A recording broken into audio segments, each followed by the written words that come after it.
नमस्कार, मैं हूं प्रियांशु शेखर और आप देख रहे हैं जनचर्चा टीवी। हम अभी इस वक्त मौजूद हैं पाली गांव में और किसानों की समस्या को लेकर आज हम इस गांव में पहुंचे हैं। हम जैसे ही इस गांव में आए और हमारे आने के बाद बहुत सारे लोग यहां पे इकट्ठा हुए और अपनी समस्याओं को भी रखें। उनमें से ही एक हैं यहाँ पे, उनकी समस्या थोड़ा ज़्यादा गंभीर है।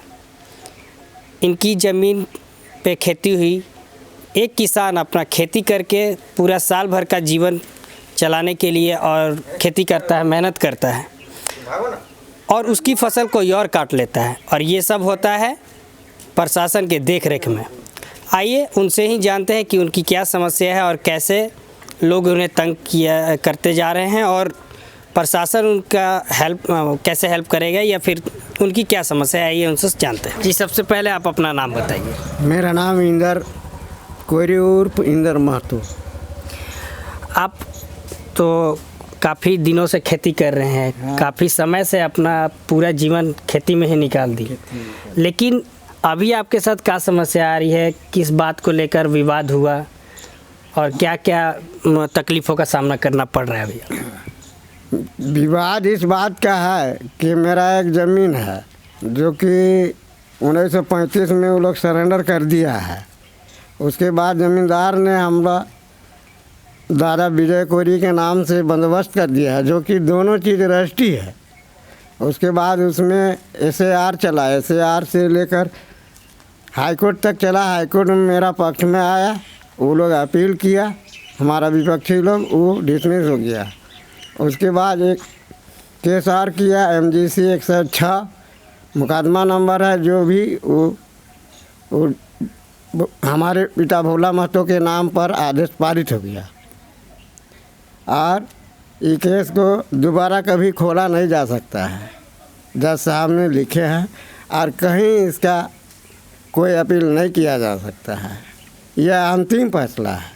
उसके बाद हमको दखलंदाजी मिला 17/12/99 को। उसके बाद फिर हम पुनः पूर्व के जैसा खेती बाड़ी करने लगे। उसमें हम 20 डायमीटर का कुआं भी बनाए हैं, गर्मा फसल भी करते हैं और बरसाती धान भी लगाते हैं। तो इस तरह से हमारा ज़मीन जो है सो बहुत कम है और उसी ज़मीन पर हमारा पूरा परिवार आधारित है।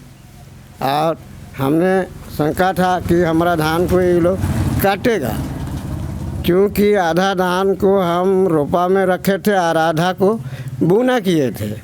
तो बुना वाला कोई लोग रात में ट्रैक्टर ले जा कर के जुताई कर दिया। थोड़ा मेरा गांव से 1 किलोमीटर दूर में पड़ता है ज़मीन, तो रात को हम जाना मुनासिब नहीं समझे। जब भोर में गए, उसके बाद देखे कि ये लोग जो है सो हमारा बोया हुआ धान को जोत दिया, ख़त्म कर दिया। उसके बाद थोड़ा बहुत 1-1.5 एकड़ ज़मीन बचा, उसमें मतलब हम किसी से बीड़ा जिसका बत्ता था उसको और अपना बीड़ा थोड़ा बहुत किए और उसके बाद रोपा लगाए कि चलो भाई कम से कम साल भर खाने के लिए तो हम लोग को हो जाएगा। लेकिन ऐसा नहीं हुआ और ये लोग हमारा धान को, हम SDO साहब को भी सुरक्षा मांगे थे, SP साहब को भी मांगे थे, वरीय आरक्षी अधीक्षक से भी मांगे थे और थाना प्रभारी से मांगे थे धान चोरी होने से पहले, लेकिन हमको कहीं से रिलीफ नहीं मिला। उसके बाद थाना प्रभारी जो है सो माटू अंचल के यहाँ जन अदालत में रख दिए। तो जन अदालत में हमको 26 तारीख को डेट मिला और 25 तारीख को ही मेरा खेत का धान कट गया और उसमें भी मुखिया भी थे हमारे पंचायत के और पुलिस प्रशासन भी था वहाँ। उनका मौजूदगी में धान मेरा काटा गया। हम लोग को बार बार रिक्वेस्ट कर रहा है, लोग करते रहे पुलिस के, आप लोग कुछ नहीं बोलिए, कुछ नहीं बोलिए। हम लोग चुपचाप रहे कि भाई चलिए, पुलिस जो है सो जब कर रहा है तो हम लोग कानून का अवहेलना नहीं करेंगे। कानून अब जो करे, यही बात है। अब हम लोग जो है सो साल भर क्या खाएंगे, हम सब धान तो मेरा ख़त्म हो गया। तो यानी प्रशासन के सामने ही आपका फसल कटता रहा और आप कुछ नहीं कर सके। चूँकि आपने कानून का बहुत ही सम्मानित किया, कानून को आप मान रहे थे कि हाँ जब यहाँ पे पुलिस खुद है और उनकी मौजूदगी में कट रहा है और वो कुछ नहीं कर रहे हैं तो आप क्यों बोलेंगे? या फिर आपने अपना जो भी नियम था उसको फॉलो किया है? हाँ। इस सब विवाद को आप जन अदालत में भी रखे हैं, सीओ साहब को भी पता है, हाँ। जो रातू अंचल सीओ उनको भी मालूम है। उनको भी। तो जब धान कटा उसके बाद आप गए थे सीओ साहब से मिलने? हाँ, धान कटा उसके बाद हम सीओ साहब के पास गए, फिर थाना प्रभारी के पास भी गए।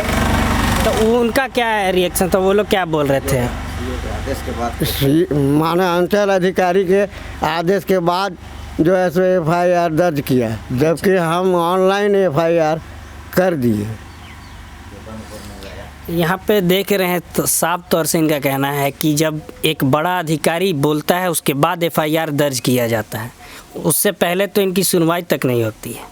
उसके बाद फिर आपने अगला क्या किया है? अगला अभी तो कुछ नहीं किए हैं, अभी तो केस किया है, पुलिस आश्वासन यानी दिया है। पुलिस के द्वारा आपको कहा गया है कि आप उचित कार्रवाई की जाएगी या कुछ भी आपको बताया गया? हाँ। और अभी उसके आगे फिर अभी कुछ नहीं हुआ है? कुछ नहीं हुआ, अभी तो हमको कोई जानकारी नहीं है।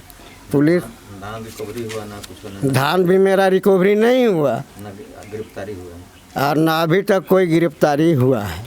तो जो मुख्य आरोपी हैं उनके ऊपर कोई नोटिस गया होगा या फिर कुछ तो कार्रवाई जरूर हुई होगी? तो हमको इतना पता नहीं ना है। अच्छा, अभी आपको जानकारी नहीं।